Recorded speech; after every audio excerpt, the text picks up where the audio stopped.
Continuando con nuestra sesión 33 de hoy, tenemos la honra de presentar al profesor Dilberto da Silva Almeida Jr. de Universidad Federal de Pará.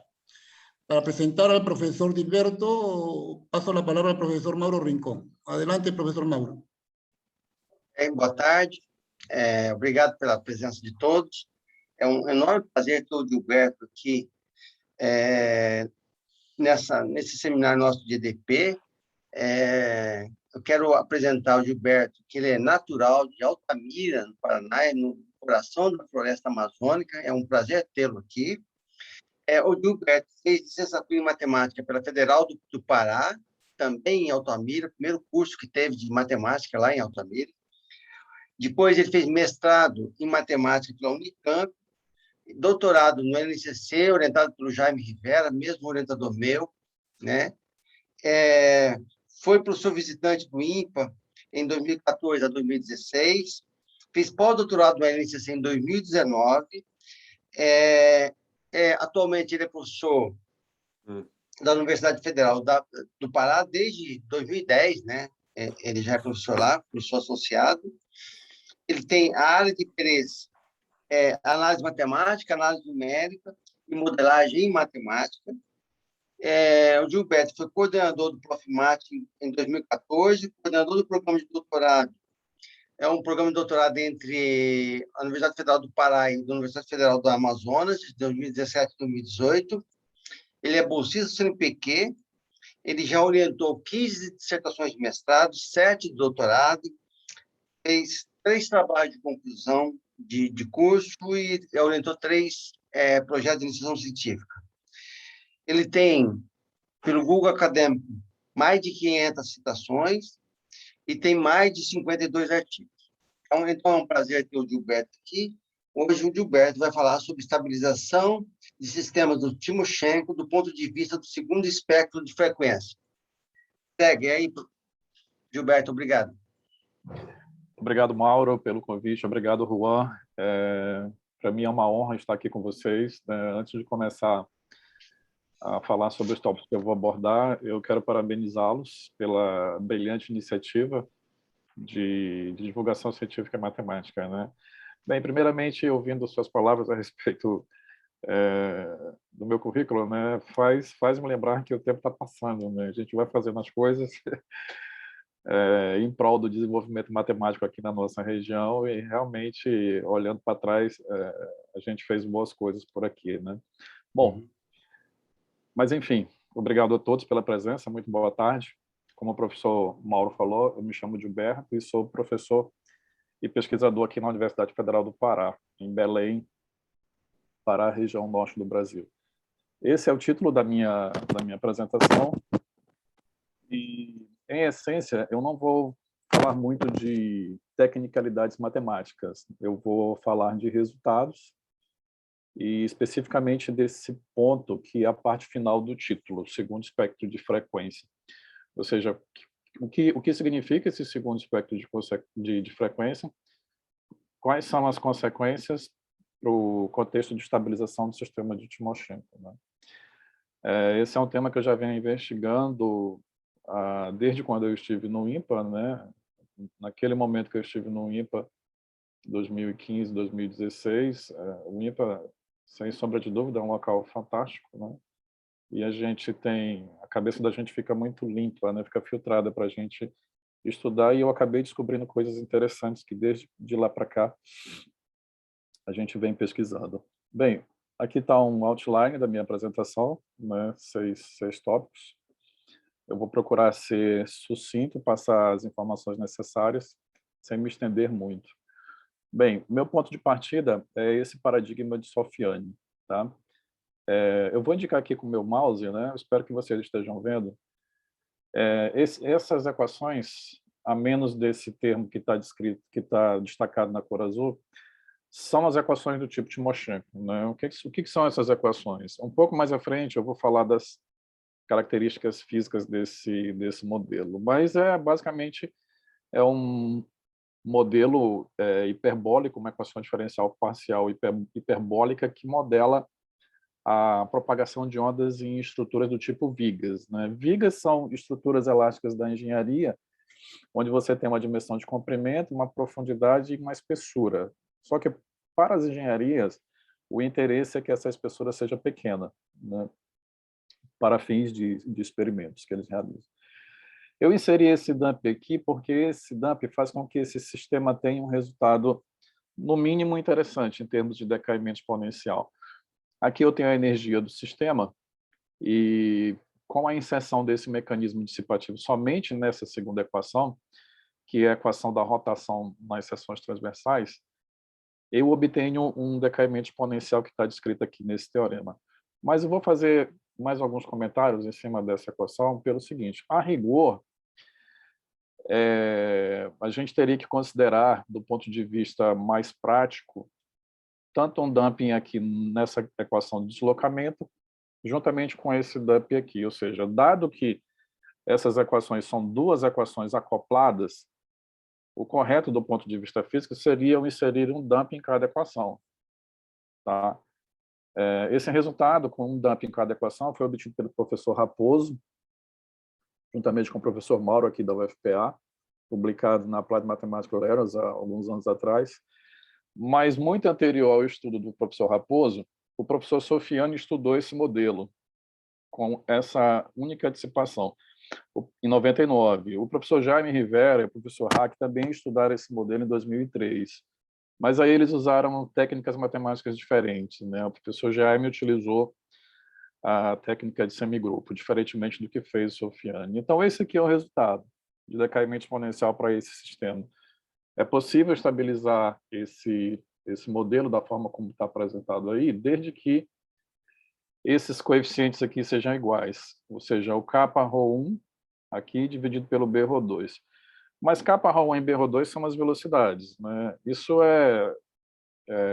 decorre da análise de dispersão que eu vou mostrar um pouco mais à frente.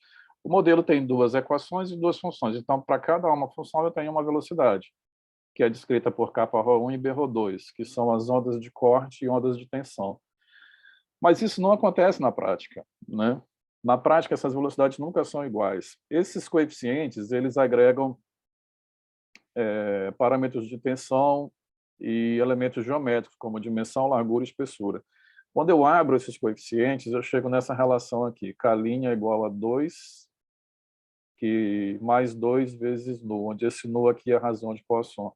Esse K' ele é um parâmetro geométrico dentro desse modelo, ele depende da geometria da estrutura, né? Mas, em termos de classificação, ela sempre é menor do que 1. Portanto, essa igualdade nunca, de fato, ela nunca é verdade. Então, a gente tem um resultado de decaimento exponencial, que é o que os analistas matemáticos da área de estabilização geralmente procuram. Na verdade, não a gente não tem isso na prática, porque essas velocidades nunca são iguais. Ou seja, para se estabilizar exponencialmente esse modelo de duas equações e duas funções incógnitas, a gente paga o preço de que as velocidades são iguais. Tá? Bom, então esse é um resultado estabelecido desde 99 e os analistas matemáticos se debruçam sobre esse tipo de resultado há mais de 20 anos. Bom, aqui são dois resultados de simulação, utilizando diferenças finitas. O gráfico que está aqui à vossa esquerda é o gráfico de decaimento exponencial, é um decaimento exponencial muito rápido. E aqui é um decaimento exponencial mais lento, ou seja, do azul para o vermelho, eu simplesmente mudei o parâmetro de velocidade.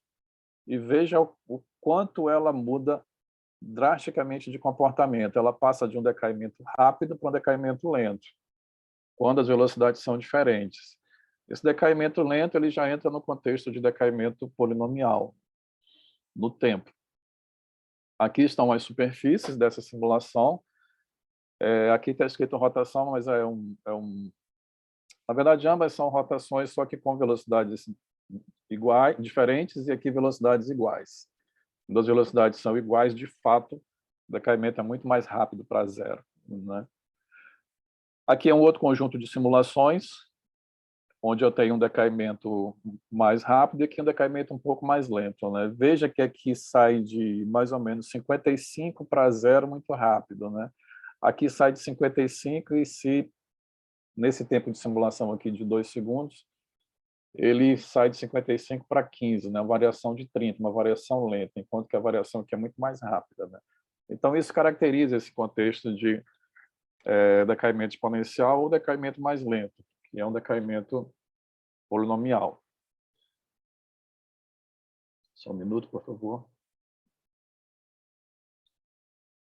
Aqui, para essa mesma simulação, eu considerei um fatiamento da superfície, né? Uma espécie de curvas de nível aí. Aqui o decaimento da rotação é muito mais rápido para zero, né? Aqui tem a concentração das vibrações, dos modos de vibrações. Isso aqui são as condições iniciais do tipo seno. Elas vibram inicialmente, mas com o tempo elas vêm decrescendo. Ao passo que aqui nessa curva de nível à direita, a supressão dessas oscilações ela ocorre de forma muito mais lenta, né? Então, esse é um contexto numérico que representa o decaimento exponencial, como eu falei lá no início. Bem, aqui são alguns pesquisadores que dedicam seus estudos, né, seus esforços para o entendimento desse tipo de comportamento. Aqui a gente tem uma contribuição do Jaime e do Hack, utilizando a lei de Fourier sobre o momento de curvatura. Novamente, o Jaime aqui com o Hack 2008, com o dumping definido. É o mesmo dumping do tipo atrito na segunda equação, mas é um dumping que muda de sinal. E aí a técnica matemática é um pouco diferente. Aqui tem o Messoud, o Said Roari, o Hugo e o professor Hack, utilizando a lei de Cattaneo.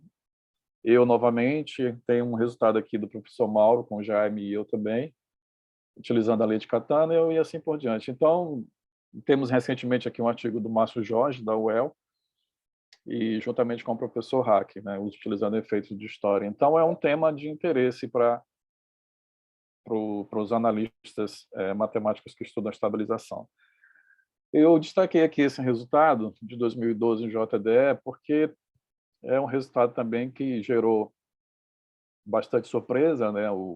Aqui eu tenho um acoplamento do tipo intermolasticidade linear, mas dado pela lei de Cattaneo, né? Esse fator aqui, o tau, que é de T, faz com que o modelo de Fourier, que é parabólico, seja hiperbolizado. Então, o modelo sendo hiperbolizado, ele tem uma velocidade finita de propagação de ondas. E o decaimento exponencial vale se somente se essa relação aqui for igual a zero, né? Perdão que eu esqueci o igual a zero aqui. Mas a relação de todos esses coeficientes aqui tem que ser igual a zero. E essas diferenças são velocidades que acontecem nesse modelo aqui. Bom, agora eu volto um pouco para a modelagem, né? Já falei do contexto da estabilização, que é onde a gente mora, né? Onde a gente se situa. E esses modelos que estão aí são a evolução dos modelos. Aqui temos o modelo de Euler-Bernoulli, do século XVIII. É um modelo que os engenheiros chamam de puramente deflexivo, né? Ou seja, ele só sofre deformação no sentido vertical. E aqui tem o modelo de Rayleigh, do século XIX. Ele já inclui a inércia de rotação. A inércia de rotação é um termo físico que vai fazer com que as seções transversais sofram uma rotação ao se deslocar, né? E aqui nós temos a clássica equação, as equações de Timoshenko de 1921. O que Timoshenko fez para chegar a essas duas equações? Ele considerou a inércia de rotação mais a força de corte, conhecido como shear force. Força de corte, basicamente, é quando você tem uma separação das seções transversais. Ela não somente rotaciona, mas elas também se separam. Então, nesse contexto, é um modelo um pouco mais rico que os anteriores, do ponto de vista da modelagem. Esse modelo aqui já é um modelo mais recente, de 2010, estudado e defendido pelo professor Isaac Elishakov, um professor russo que migrou para os Estados Unidos e hoje trabalha na Atlanta University. E um pouco mais à frente eu vou falar sobre como ele chegou nessas equações 5 e 6. Tá? Mas isso mostra basicamente uma coisa também que eu defendo, em particular, os principais modelos, né? A evolução desses modelos de propagação de ondas em vigas. Bem, nessa figura a gente tem a ideia é ilustrar o que acontece com a hipótese de Timoshenko, né? Esse shear force, que é a contribuição do deslocamento mais a rotação. Aqui a gente tem como se fosse a idealização de uma viga, onde esses bloquinhos são as seções transversais, né? Então, sobre a ação de uma força, essas seções transversais rotacionam e ela sofre uma separação. Tá? Então, Timoshenko leva em conta tudo isso daí. Bem, aqui a gente faz um desacoplamento das equações clássicas. A gente vai derivando, simplesmente pega o sistema de equações e sai derivando, né? Assume a regularidade aí necessária, e a gente chega nessa equação desacoplada. É uma equação que tanto vale para o deslocamento quanto para a rotação. E vejam que ela engloba o modelo de Euler-Bernoulli aqui, o modelo de Halley aqui, com esses três operadores, e esse aqui é um modelo simplificado. Modelo simplificado, que é exatamente esse modelo 5 e 6 aqui. Então, notem que esse modelo simplificado ele já estava embutido aqui dentro, ó, desse desacoplamento, né? Faltou achar o modelo acoplado. E o que está destacado aqui em vermelho é para ressaltar que esse termo de quarta ordem no tempo é um termo que, inclusive, alguns físicos questionam sobre a representação realística desse termo, desse operador em termos de modelagem. Então, a combinação entre a deformação de corte e a inércia de rotação implica no segundo espectro de frequência, né? Mas o que vem a ser necessariamente esse espectro de frequência? Para determinar o espectro de frequência, a gente recorre à análise de dispersão. Mas supõe-se, a gente considera uma viga ilimitada, né, sem fronteira, sem borda, e assume que ela admite soluções do tipo ondas harmônicas, onde a gente tem aqui o número de ondas e a frequência. Elementos físicos mesmo, né? Frequência dependendo do número de ondas. E A1 e A2 aqui são as amplitudes. Então, substituindo essas funções na equação clássica de Timoshenko, a gente chega nessa equação da frequência, que é uma equação biquadrada em ômega, né? E de fácil resolução, ou seja, as raízes, quando eu considero aqui ômega ao quadrado, são dadas por esses termos aqui. É claro que aqui eu só estou considerando valores positivos, tá? Por questões evidentemente físicas. E o segundo espectro de frequência é exatamente esse W2 ao quadrado que eu destaquei aqui. Por quê? Pelo seguinte, isso foi uma surpresa, lendo os artigos de engenharia da época, né? Principalmente um artigo do Trail Nash Collor, isso mais de 30 anos depois, na década de 50 do século passado. Ele faz um estudo para mostrar que existem elementos que não são físicos nessa abordagem que Timoshenko fez. Bem, para isso, o que é que eu fiz? Eu considerei que a relação entre frequência e ômega é uma relação linear, onde esse C aqui denota a velocidade de fase, né? Ou é a velocidade de propagação da onda. E aí, substituindo naquelas aproximações anteriores, eu tenho essas duas velocidades, né? Então, notem que quando o gama aqui, uma análise rápida, né? Quando esse gama vai para zero, a velocidade vai para zero. Quando o gama vai para mais infinito, se eu fizer uma conta aqui, isso aqui converge para uma assíntota horizontal, que é uma das velocidades. Mas notem que C2 é proporcional a C1, mas inversamente proporcional a C1 também. Então, quando C1 vai para zero, esse C2 explode. Então, era isso que não estava previsto no modelo de Timoshenko. E que somente 30 anos depois foi observado, mas dentro do contexto dos estudos de engenharia. De matemática, somente agora que a gente está trazendo à tona essa anomalia física. Por que eu chamo de anomalia física? Ou pelo menos é uma inconsistência física. Porque a velocidade explode aqui na baixa frequência.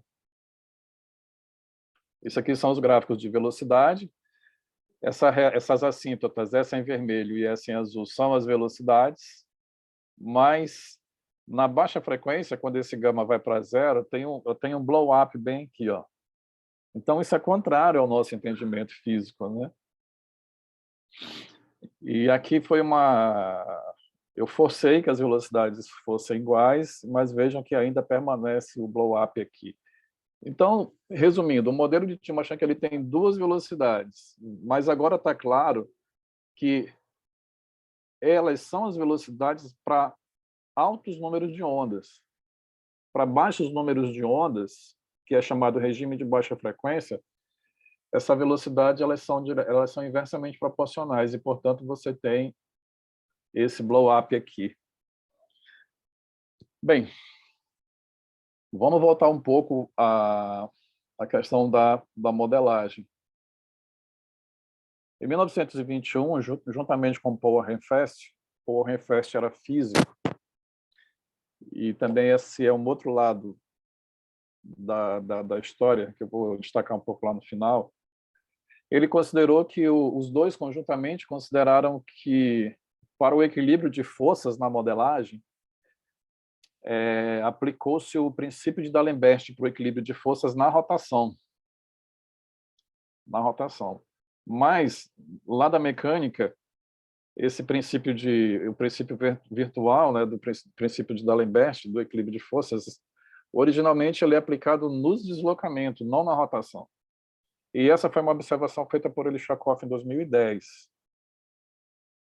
Ou seja, ele defende que, ao invés de se tomar o princípio de D'Alembert na rotação, deveria se tomar nos deslocamentos. Aí essa φTTX aqui tem um resultado que vem da modelagem do problema. Isso faz com que o modelo acoplado seja esse aqui.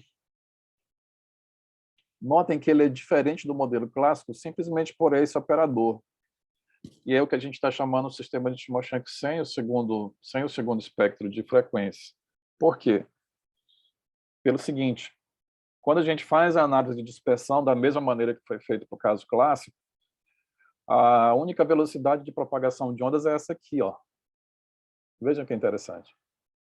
No caso clássico, desculpa, eu tenho duas velocidades. No caso truncado, como se está sendo apresentado agora, eu tenho uma única velocidade de propagação de onda, que é essa aqui, ó. E toda limitada, sem aquele blow-up. Isso está sendo um ganho extraordinário. Mas, mesmo assim, com uma certa dificuldade de aceitação pela comunidade matemática, por algumas razões. Bem, aqui é um resumo da análise de dispersão das velocidades.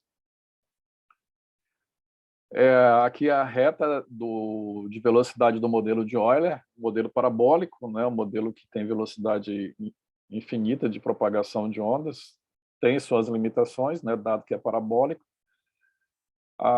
Nesse gráfico aqui, a gente tem o segundo espectro, as consequências do segundo espectro, né, uma velocidade que explode. Essa curva que está na cor negra, deixa eu ver aqui, é a velocidade do modelo de Rayleigh. Veja que o modelo de Rayleigh é totalmente limitado, então a gente poderia dizer assim, bom, então o modelo de Rayleigh já resolveu tudo. Não. Não, porque, de acordo com dados de engenharia, quando eu digo engenharia, estou falando de engenharia mecânica, ele não era um modelo qualitativamente preciso, por não corresponder a dados experimentais. A curva está perfeita. A curva ela é exatamente um comportamento desse tipo, como se fosse uma raiz quadrada, né? Mas ela não batia com dados experimentais, existia uma diferença ali. E o primeiro espectro, o primeiro modo de propagação do modelo de Timoshenko é aquele que dá certinho com os dados experimentais. Então, ele resolveu o problema, mas, por outro lado, ele inseriu essa segunda curva. E aí, na literatura, tem de tudo. Alguns dizem simplesmente para você ignorar, alguns dizem que ele tem uma importância, mas, para a nossa área de estabilização, ele se mostrou bem interessante, é o que eu vou falar agora. O que acontece? Como evitar essa velocidade infinita de propagação. Então, no modelo clássico, eu posso simplesmente considerar o efeito de dumping.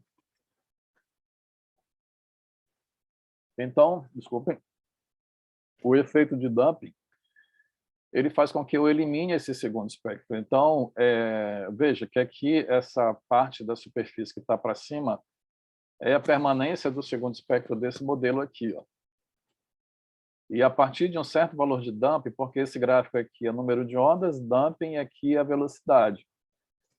Então, a partir de um certo valor de dumping, ele começa a ser eliminado, ó. Mas nessa região bem aqui, de 0 até 2 vezes essa raiz quadrada, o blow-up permanece. E isso aqui é um resultado de análise de frequência e de propagação de onda quando as velocidades são iguais.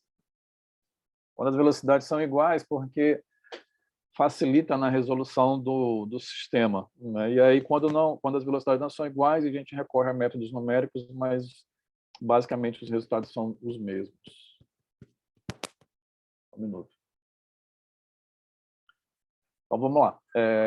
Aí eu fiz a análise de dispersão desse caso com dumping.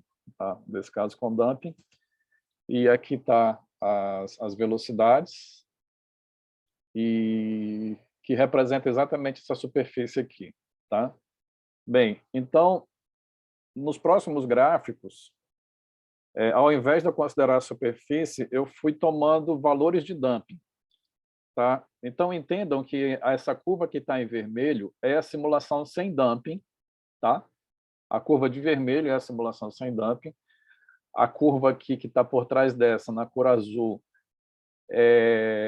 também é a simulação sem dumping, para o caso clássico. Eu me refiro ao modelo de 1921. E, na medida que eu vou trabalhando com o valor do dumping, esse espectro aqui vai se deslocando. Ó. Tá? Daqui passou para cá, daqui passou para cá, mas ele ainda permaneceu, como se fosse parte daquela superfície que o blow-up ainda continua presente. Só que a partir desse valor aqui, que é 2 raiz quadrada de κ/2, ele simplesmente é quebrado. Ele fica como se fosse o primeiro espectro. Ó. Tá? Então, ele é quebrado a partir desse valor bem aqui, 2 vezes raiz quadrada de κ/2, tá? Bem, aqui é um cenário onde nós matemáticos estudamos a estabilização e onde os nossos colegas físicos e engenheiros que fazem pesquisa tentam entender o que significa esse segundo espectro, né? Vejam que neste ano de 1921, né, faz um século já do modelo de Timoshenko, e ele ainda é bem estudado até hoje, tanto por matemáticos quanto por físicos e engenheiros, né? Muito mais engenheiros do que físicos, no caso. Uma outra forma de evitar a velocidade infinita é usar a versão truncada.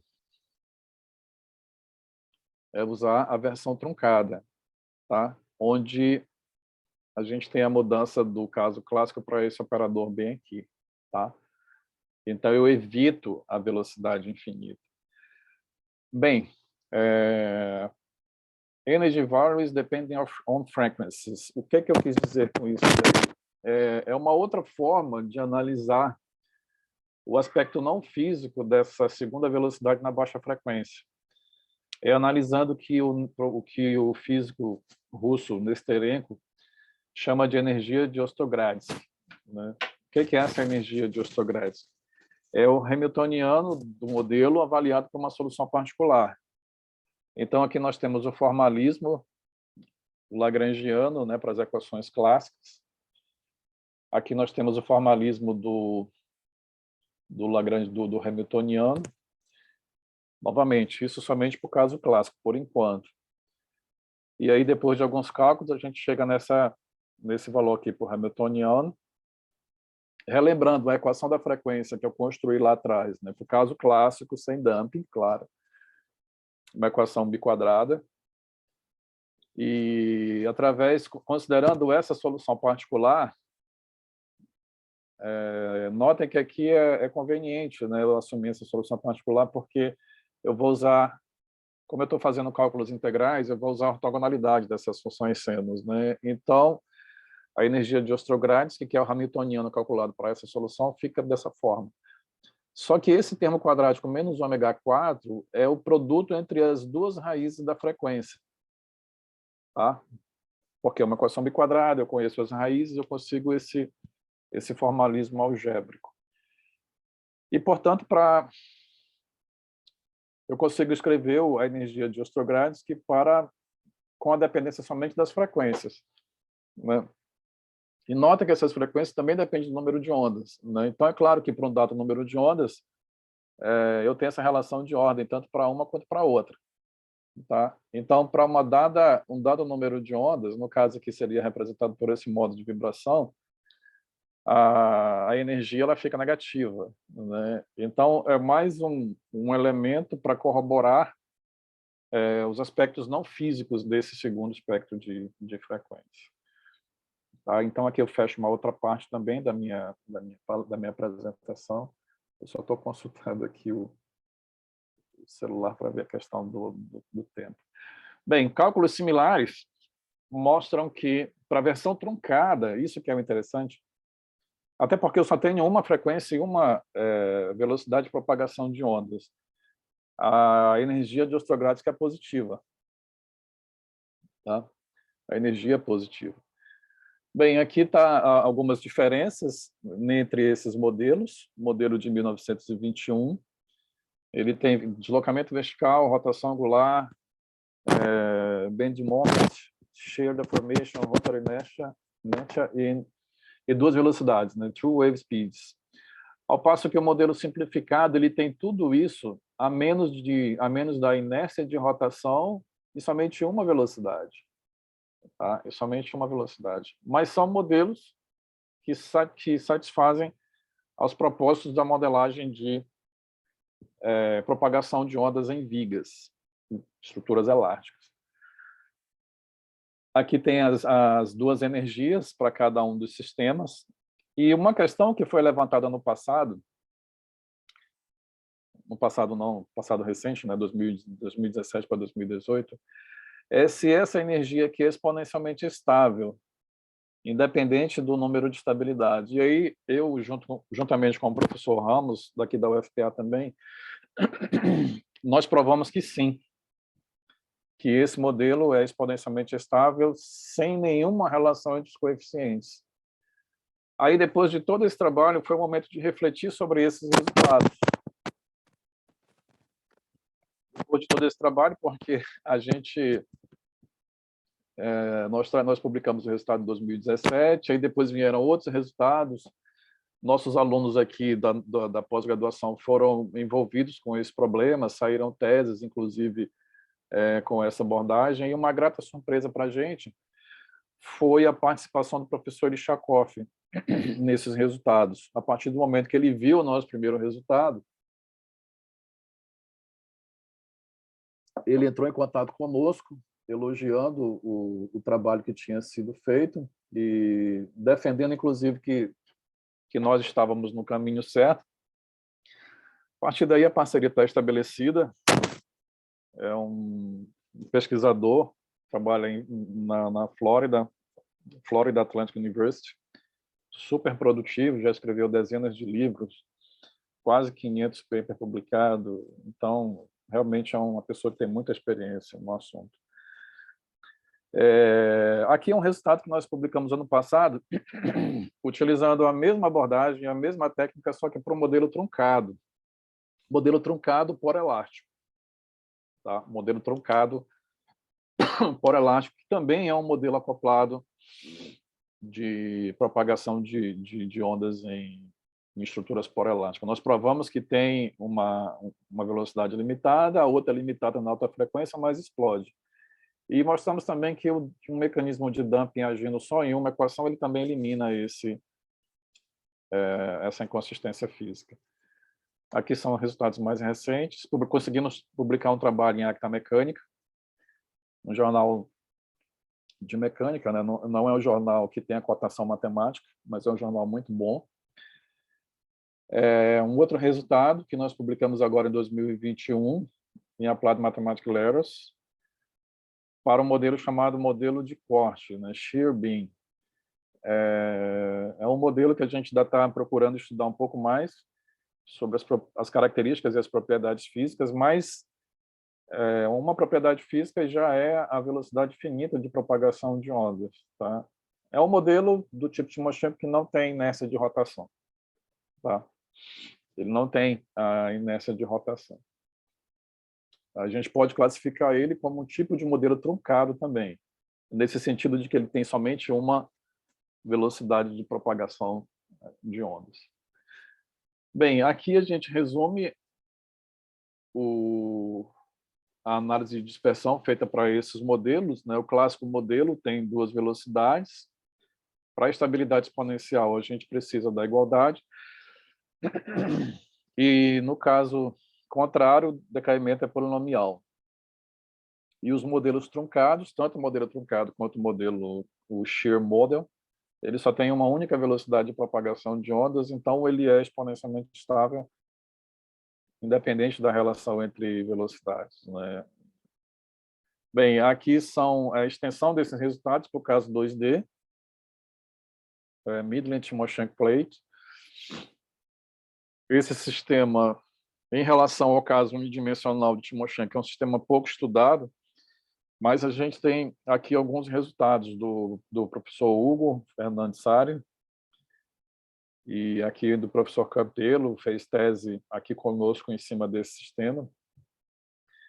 E aí eu parti para analisar a dispersão para verificar como são as velocidades. Então aqui é uma espécie de primeiro espectro, a primeira curva de velocidade decorrente do primeiro espectro. Ela é limitada na alta frequência, né, que é um gama X, aqui é um gama Y, e quando na baixa frequência ela se aproxima de zero. Mas aqui ela explode. Aqui tem um blow-up bem aqui. Falta refinar um pouco mais essa simulação que ainda nós estamos estudando ainda. Como é que eu evito o segundo espectro para placas de Midland-Timoshenko? Adicionando dumping. Né? Quando eu adiciono dumping, no caso clássico, eu quebro aquele efeito nocivo lá. Tá? Eu quebro esse efeito nocivo. E uma outra forma de a gente evitar o blow-up é considerando a versão truncada. Claro que existe todo um processo de modelagem aí, né? Mas fazendo de modo análogo ao que é feito no caso 1D, a gente não tem perda de generalidade, né? Então, tem somente uma velocidade de propagação de onda nesse caso, considerando a versão truncada. Tá? Bem, aqui é o Paul Rehfest e aqui é o professor Timoshenko. Né? Rehfest era físico e ele colaborou com Einstein em alguns estudos e também colaborou com Timoshenko em 1921, né? Muito antes até de Einstein publicar seus artigos em 1925. Né? Esse é um trabalho de arqueologia matemática feito pelo professor Ishakoff. Eu acabei não corrigindo a data aqui. É um artigo de 2019, né? Who developed the so-called Timoshenko beam theory? Né? Aquela coisa, muitas das vezes a gente conhece uma teoria com o nome de um pesquisador, mas na realidade às vezes teve uma cooperação, né? uma ajuda, e até mesmo não era atribuída à pessoa em si. Né? Bem, aqui temos algumas conclusões sobre esse nosso estudo.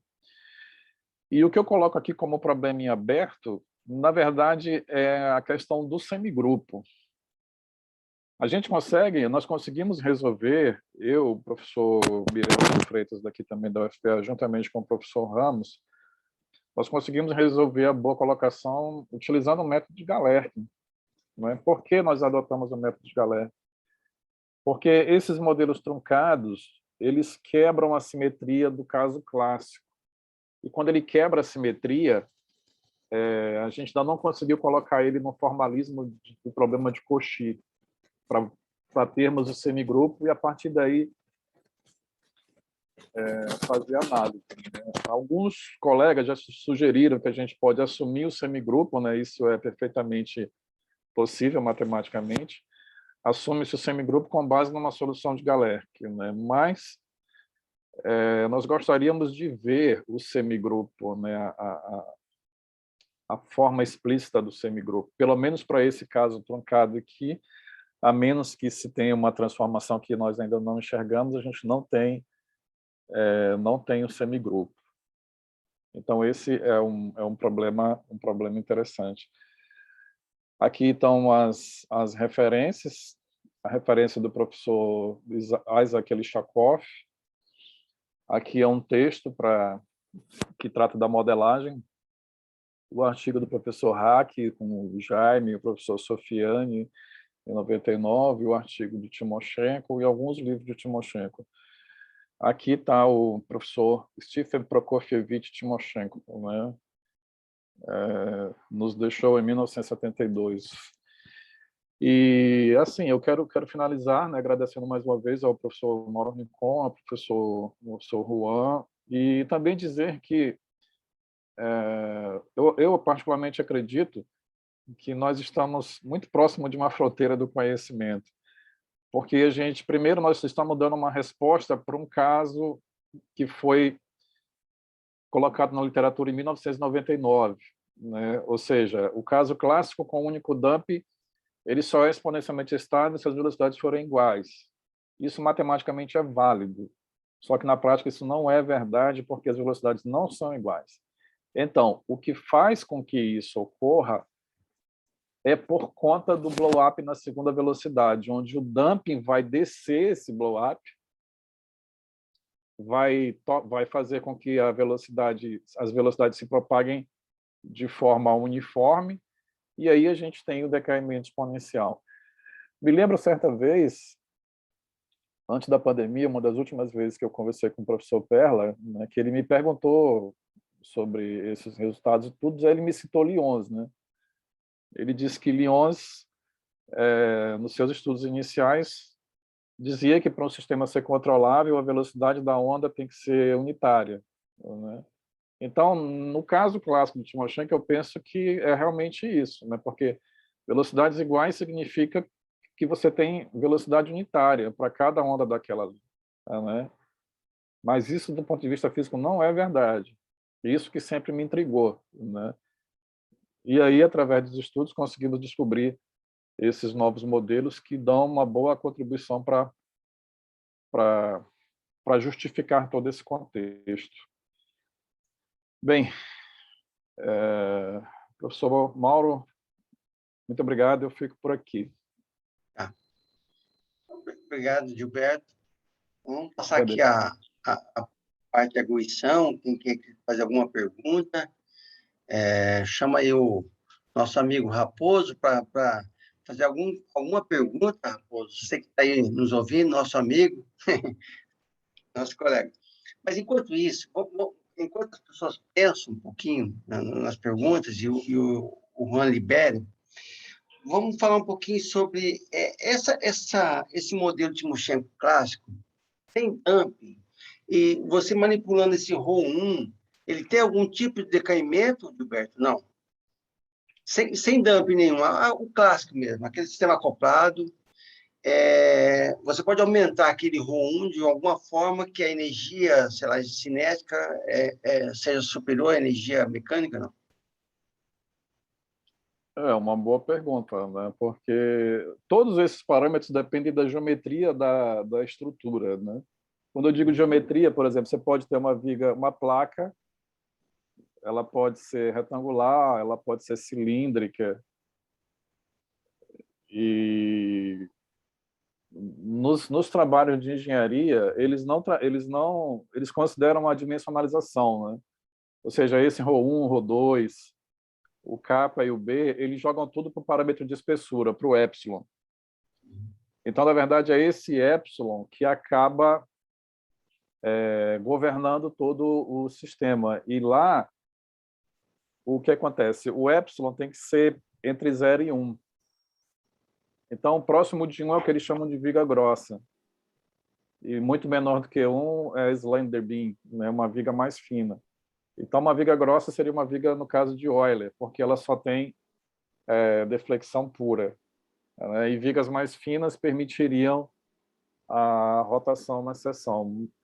Então, a princípio, né, analisando a sua pergunta, eu não vejo muito como alguns desses coeficientes podem influenciar, porque todos eles são espessuras, né? Talvez o B, porque o B ele depende do momento de inércia, e o momento de inércia ele depende de epsilon ao cubo. Ele depende de epsilon ao cubo. Ok. Ô, Gilberto, tem uma pergunta aqui no chat. O Luiz, ele não falou o sobrenome, ele está perguntando o seguinte: se você acha que a aplicação do método de elementos finitos produzia soluções assintoticamente estáveis? Porque Sim. você usou aí diferenças finitas, né? Usei. Eu vou aproveitar a pergunta e vou fazer uma... Como é que você conseguiu esse PROAP numericamente? Como é que você vai caminhando para saber que ele está explodindo? Bom, o blow-up é natural do modelo sem dumping. É a velocidade, é isso aqui, né? É a Porque a velocidade. C2 é inversamente a C1 ao quadrado, não é isso? Isso foi veja, essas velocidades, eu considerei elas através da análise de dispersão sem considerar inicialmente nenhum dumping. Aham. E aí, pela aquela expansão de Taylor, essas técnicas simples de aproximação, elas se mostram inversamente proporcionais. Então, isso é natural do modelo de Timoshenko, não é uma coisa que se impõe, é natural. Uhum. O próprio Timoshenko, parece-me que ele faz uma observação sobre isso, né? Mas que estaria fora do escopo da proposta dele, né, naquele momento. Alguma coisa parecida com o que o Fermat disse sobre o teorema de Fermat, né? Sim. Ele teria uma Agora, respondendo ideia... a pergunta do Luiz, você está falando da diferença finita, elementos finitos, você acha se produzir soluções sintoticamente estáveis? Pois é, se produz desde que se evite uma coisa chamada locking sobre o shear force. O locking, em diferenças finitas, não é qualquer diferenças finitas que se usa para evitar o locking. Em diferenças finitas, a gente consegue enxergar o locking como uma sobreestimação sobre o coeficiente de rigidez, o B. Ou seja, quando a gente formula diferenças finitas, tem que ter cuidado na aproximação da psi, porque se não aproximar ela corretamente, você gera um B que depende de H. E aí, no limite de H, esse B é alterado. Agora, em elementos finitos, elas são assintoticamente estáveis quando você usa integração reduzida ou você usa formulação mista. Acredito que o Arnold Mundi falou sobre isso aqui. Ou então você usa polinômios de segunda ordem. Se você usar elementos finitos usuais, quando você penalizar o modelo considerando o epsilon pequeno, as soluções não vão ser assintoticamente estáveis. Ok. Deixa eu ver se... Outra coisa, desculpa aí, esse sistema truncado aí, Gilberto, você colocou a segunda equação a mesma velocidade inicial, só com... Porque na última equação que você botou lá, eu achei que você... Talvez... Essa aqui? Aí não era o que se não, ou é φ mesmo? Esse azul. É φ, exatamente. É φ mesmo? É φ mesmo. Por quê? Aham. Porque para modelar, eu não entrei nos detalhes aqui Sim. da modelagem, que era para fazer uma palestra um pouco mais sucinta, mas Claro. na modelagem, o princípio de D'Alembert, lá da mecânica, ele é aplicado em cima dos deslocamentos.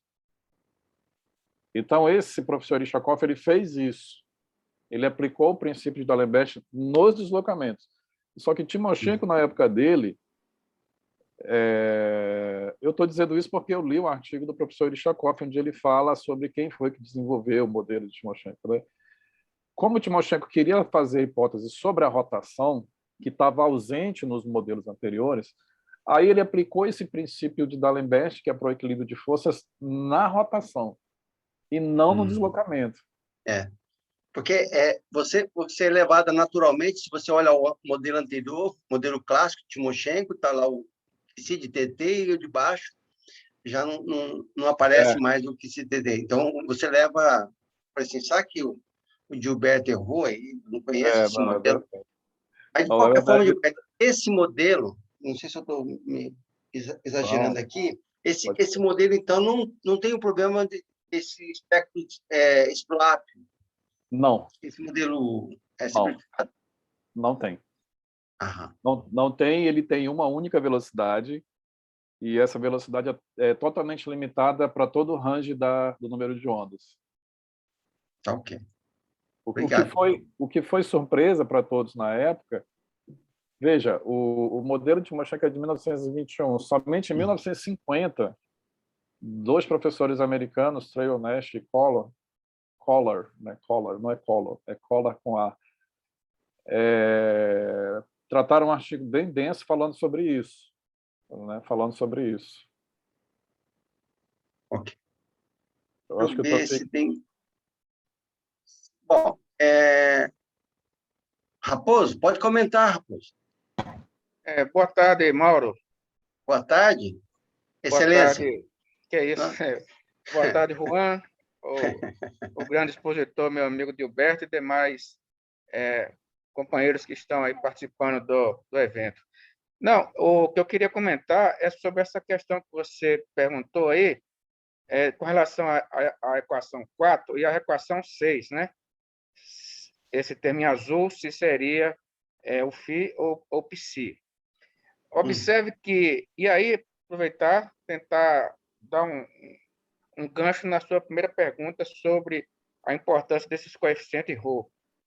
Esses coeficientes eles estão diretamente relacionados às leis constitutivas do material, né? De que o material é constituído, o material da viga. Agora, nesse caso aqui, observe que na equação 3 e a equação 4, quando você multiplica a equação 3 por φt e a 4 por ψt, para você gerar a energia do sistema, esses termos, φtt e ψtt, eles vão dar a energia cinética do sistema. Cinética do sistema. Então, você tem uma energia cinética para as vibrações transversais e uma energia cinética para as vibrações, para a rotação dos ângulos das seções transversais no sistema de Timoshenko clássico. Por isso que o Gilberto faz essa abordagem inicial, uma abordagem já conhecida nossa, que tem duas velocidades, né? Uma velocidade na equação das vibrações transversais, equação 3, e uma velocidade para a dinâmica do ângulo de rotação, que é a equação 4. Agora, quando nesse modelo sem o segundo espectro, né, que o Gilberto está fazendo essa abordagem aí muito interessante, observe que na equação 6 entra novamente a velocidade apenas com relação às vibrações transversais. Não tem mais velocidade em relação ao ângulo de rotação, tá vendo? Estou vendo. Aí por isso que se elimina a segunda velocidade e naturalmente se elimina o segundo espectro. Exato. Porque a equação 6, né, ela não tem o termo de energia cinética relativo ao ângulo de rotação. Eu não sei se eu fui claro, mas só para assim, de um modo bem mais assim, simples, né? O negócio não é simples, mas assim, para talvez pessoas que não são especialistas, quando o Gilberto fala que o modelo é truncado, o modelo de Irishakov, só tem uma velocidade, é por isso, porque observa que só tem uma energia cinética, que é exatamente a energia que está relativa às vibrações transversais da viga. Tá? Essa contribuição pequena, mas qualquer coisa estou à disposição aí para... Na verdade, você está querendo dizer que não tem a velocidade cinética da rotação, né? Exatamente. Ela não aparece aqui, tá vendo?